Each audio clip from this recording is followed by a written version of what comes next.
Hello everyone, welcome back to my channel. तो कैसे हैं आप सभी? आशा करती हूँ सब बिल्कुल ठीक होंगे। मैं भी बिल्कुल ठीक हूँ और अभी रेडी हो गई हूँ स्कूल के लिए।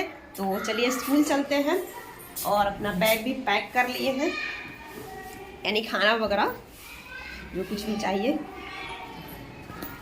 तो ये रहा मेरा बैग और अब हम चलेंगे स्कूल, क्योंकि टाइम से स्कूल पहुँचना भी बहुत ज़रूरी है।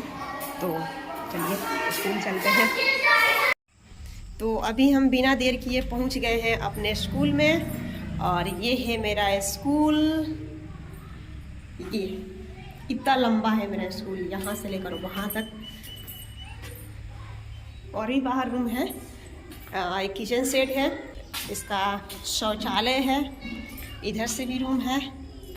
इस तरह से मेरा पूरा विद्यालय है और ये है मेरे विद्यालय का ऑफिस।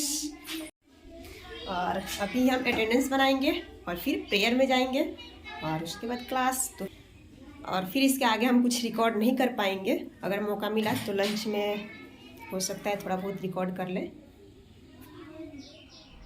तो अभी ठंडी का मौसम है और कुछ बच्चों को बाहर बैठाया गया था क्योंकि हल्का हल्का धूप निकला था। तो बस यहीं हम पढ़ा रहे थे।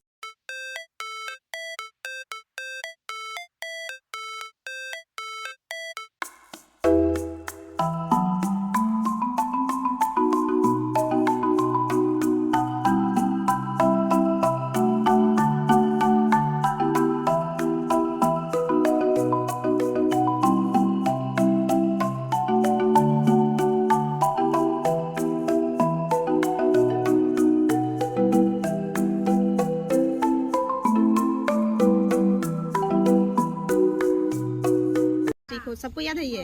बोलो तो सब। फूलों से नित हंसना सीखो, भौरों से नित गाना, ताऊ की जोगी डालियों से सीखो किस लुकाना, सूरज की किरणों से सीखो जगना और जगाना, लता और पेड़ों से सीखो सबको गले लगाना, दीपक से सीख जगधारा से सीखो जगधारा से सीखो जीवन पथ पर चलना और धुएं से सीखो। इसके जो लेखक हैं, नहीं इसके जो कवि हैं वो हैं श्रीधर पाठक। हमको इसको लिखते हैं। आप कैसे सीखते हैं? बातचीत करना है, कैसे सीखता है? कहाँ से तुमको कुछ सीखने को मिलता है?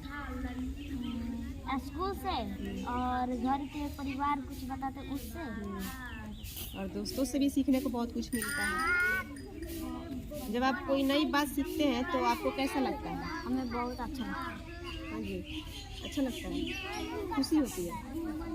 आपको कौन कौन से काम करने में मज़ा आता है? कौन से काम करने में तुमको मज़ा आता है? सब अपना अपना बताओ। घर बहारने और बर्तन, घर का काम, किचन का काम करने में मज़ा आता है। तुमको जी? वही तुमको? मेरे को पतंग उड़ाने में। तुम मम्मा घर है, तुमको क्या करना चाहिए? खेती के काम। खेती काम में जैसे जो ठेंगा उगाते हैं, जो गेहूँ छिड़ते हैं। चलो अच्छा है, ये बातचीत करना था। पाठ से बताइए, ये क्वेश्चन आंसर अभी करके लाओगे कि हमें जगने और जगाने की सीख किससे मिलती है। तो कविता भी पढ़े हो, किससे जगने जगाने की सीख मिलती है? सूरज की। हाँ, सूरज की किरणों से। सूरज की किरणों से हमें जगने और जगाने की सीख मिलती है। दीपक से हमें क्या सीख मिलती है? दीपक से हमको जितना अंधेरा, अंधेरा को हरने का सीख मिलती है। ठीक है। पृथ्वी से हमें क्या सीख मिलती है? प्राणी की सभी सेवा करना। तो ये क्वेश्चन आंसर अभी बना के आओगे। उसके बाद तो अभी हो गया है लंच और अब बच्चे लंच करेंगे। तो आप सबको पता है कि सरकारी स्कूल में वैसे भी लंच में खाना दिया जाता है, रोज़ खाना बनता है और रोज़ का अलग अलग मेनू भी है। तो रोज़ अलग अलग प्रकार के खाना दिया जाता है। हमारे यहाँ भी खाना बना हुआ है और बच्चे अभी लंच करेंगे।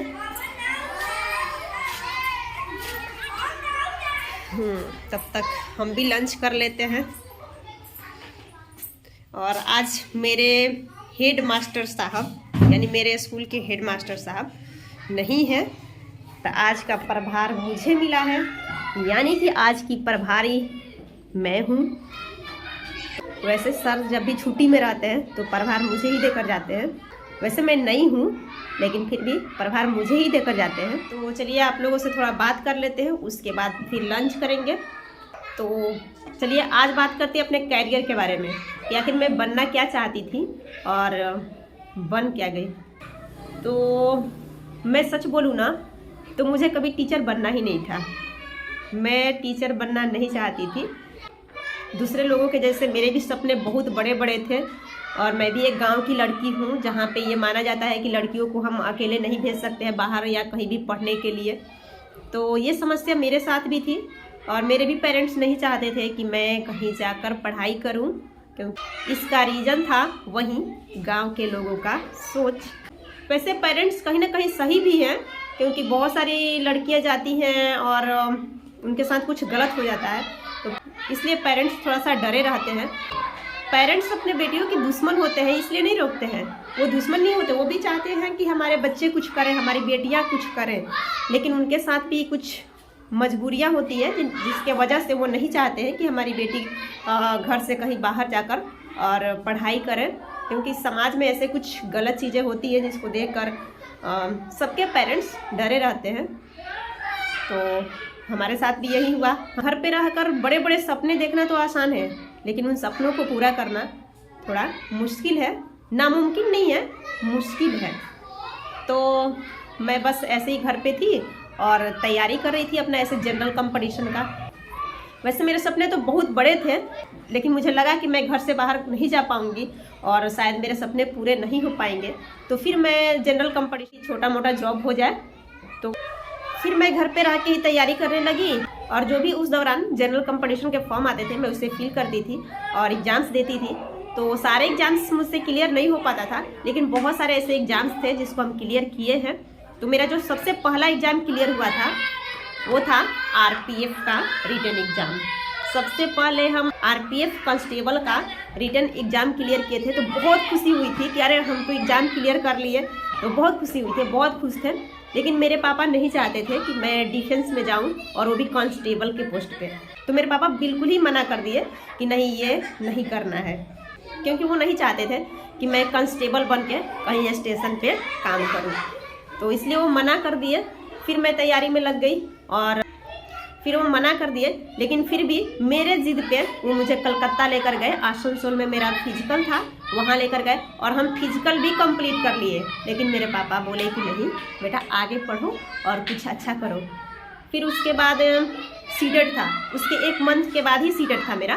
तो बस सीटेट का एग्ज़ाम दिए और मेरे अंदर किसी तरह था कि ये एग्ज़ाम मुझे निकालना है, क्योंकि मेरे पापा चाहते थे कि मेरा जॉब कहीं बैंक में हो या फिर टीचर में हो या पोस्ट ऑफिस में हो। और इसलिए अपने तरफ से हम पूरी कोशिश किए कि सीटेट का एग्ज़ाम हम किसी तरह क्लियर कर लें। और फर्स्ट अटेम्प्ट में ही हम सीटेट का एग्ज़ाम भी क्लियर कर लिए, और वो भी दोनों पेपर, फर्स्ट और सेकेंड दोनों पेपर मेरा क्लियर हो गया। और उसके कुछ दिनों बाद बिहार पुलिस का फॉर्म आया था। तो मेरे आसपास की लड़कियां फॉर्म भरने के लिए गई थी, तो हम कॉल पे ही बोल दिए कि मेरा भी फॉर्म फिल कर देना। तो वो लोग मेरा भी फिल कर दी और मैं एग्ज़ाम दी बिहार पुलिस का, और उसमें भी हम रिटन क्वालिफाई कर गए। लेकिन फिजिकल नहीं दिए, क्योंकि मुझे डिफेंस में जाना ही नहीं था। हाँ, मेरे पापा चाहते थे, डिफेंस में जाने देना चाहते थे, लेकिन ये नहीं चाहते थे कि हमारी बेटी वहाँ पे जाकर कांस्टेबल बने। वो चाहते थे कि मैं अगर डिफेंस में भी जाऊँ तो कोई अच्छा सा पोस्ट मुझे मिले, जैसे कि एसआई हो गया। तो ये था। उसके बाद जस्ट टीचर का फॉर्म निकला और उसको अप्लाई किए और इसमें मेरा हो गया। तो अभी तो यही कर रहे हैं। जो लोग बोलते हैं ना बिहार में बिना डोनेशन का जॉब लेना नामुमकिन है, तो उनसे मैं बता दूं कि ये जो मेरा जॉब हुआ है ना, उसमें हम 1 रुपया भी डोनेशन नहीं दिए हैं। ये पूरा मेरे मेरिट पे हुआ है। यदि आप सोचते हैं कि बिना डोनेशन का नौकरी नहीं होता है तो आप गलत हैं। हाँ, इसके बीच हम एसआई का प्री भी क्लियर किए थे, लेकिन उसका सेकंड पेपर हम नहीं दे पाए, क्योंकि उस समय मेरी शादी थी। और शादी मेन कारण नहीं था, क्योंकि फिर वही बात आ गई थी डिफेंस वाली, और इधर जॉब हो ही गया था। तो इसलिए मैं सेकंड पेपर नहीं दी और बस अभी यही चल रहा है। अभी आगे देखते हैं क्या होता है।